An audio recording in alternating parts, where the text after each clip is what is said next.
तो hello students, हम बात करने जा रहे हैं space activity and tolerance space के बारे में। तो सबसे पहले हम जान लेते हैं कि स्पेस एक्टिविटी क्या है। जब हमारे पास कोई लैंड या कोई जगह अवेलेबल है जिस पे हम चाहे पूरी बिल्डिंग को तैयार कर रहे हो या उसके इंटरनल स्पेसेस को ऑक्यूपाइड या यूज किस तरीके से आएंगे उस सेगमेंट में बात कर रहे हो। तो चाहे हम स्पेस एक्टिविटी को मास के टर्म में देख रहे हो, तो उस मास को हम किस तरीके से क्या कर सकते हैं, सिचुएटेड कर सकते हैं जिसकी मदद से हम उसे के डिफरेंट डिफरेंट ऑप्शंस को क्रिएट कर पाए या हम उसमें वैरायटी ऑफ वर्क को कर पाए। तो ये होती है आपकी स्पेस एक्टिविटी। फॉर एग्जांपल, अगर हम एक छोटे तौर पे एक रूम के अंदर के कुछ फर्नीचर को ले लें, जैसे कि आपके बेड को ले लें, सोफा सेट को ले लें, कबर्ड को ले लें, तो इनके स्पेस के अरेंजमेंट इनका अरेंजमेंट हम कितना चेंज कर पाते हैं या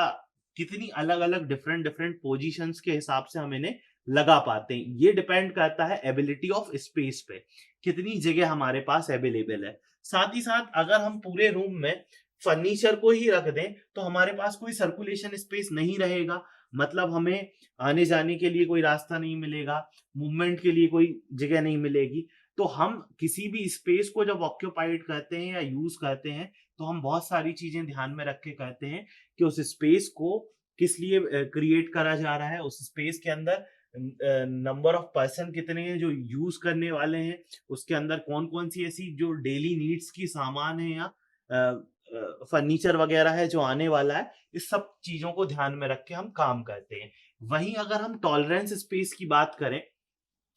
तो limiting with respect to height, इसे ऐसा समझ लेते हैं कि ऊंचाई के रिस्पेक्ट में जान लेते हैं कि अगर हम किसी चीज को बना रहे हैं तो हम उसमें प्रिंसिपल ऑफ आर्किटेक्चर के तो सारे नॉर्म्स लेके ही चलेंगे। चाहे हम बात कर रहे हो आपके प्रोपोर्शन और स्केल की, कि आपका ऐसा ना हो कि कोई बिल्डिंग या टॉल स्ट्रक्चर आपने कुछ इस तरीके से कर दिया कि वो एक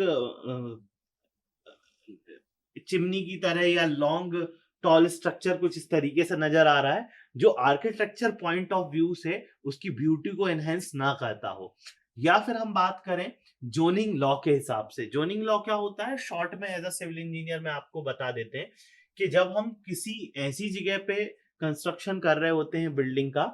जो airport zone authority of India के अंदर आती हो, यानी 4.5 किलोमीटर रेडियस के अंदर एयरपोर्ट के अंदर आती हो। हालांकि रेंज जो है 4.5 किलोमीटर से लगभग 15 किलोमीटर के बीच की भी रहेगी, लेकिन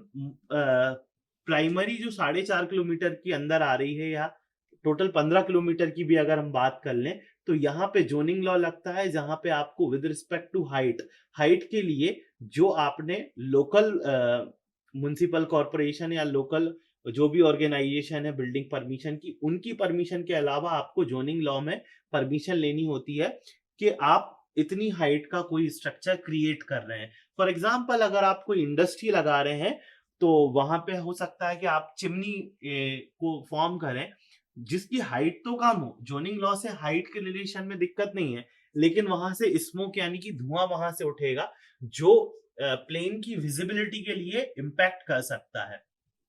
तो ऐसी कुछ टॉलरेंस स्पेस के लिमिटेशंस होते हैं जिनको हम ध्यान में रख के स्पेस एक्टिविटी और टॉलरेंस स्पेस इन दोनों पे काम करते हैं। तो ये कोई भी जो मास हम क्रिएट कर रहे हैं या हम कोई भी स्ट्रक्चर क्रिएट कर रहे हैं, बिल्डिंग कंपोनेंट जो हम तैयार कर रहे हैं, उसमें स्पेस एक्टिविटी है, वो आपकी डिपेंड करती है कि किस तरीके से आप किस पर्पस के लिए हम तैयार कर रहे हैं, कितना हमें स्पेस ऑक्यूपाइड होगा, कितने हमारे पास ओपन स्पेस है जिसमें हम दूसरे काम को कर सकते हैं। और अगर हम टॉलरेंस स्पेस की बात करें तो वो as per principle of architecture, जहां पे आपको हायरार्की भी ध्यान रख के काम करना है, आपको यूनिटी भी माइंड में लेके चलना है। ऐसे ही एक और लिमिटिंग कंडीशन मैंने आपको बताई विद रिस्पेक्ट टू हाइट, जहां हम इन चीजों को ध्यान में रख के काम करते हैं। So thank you.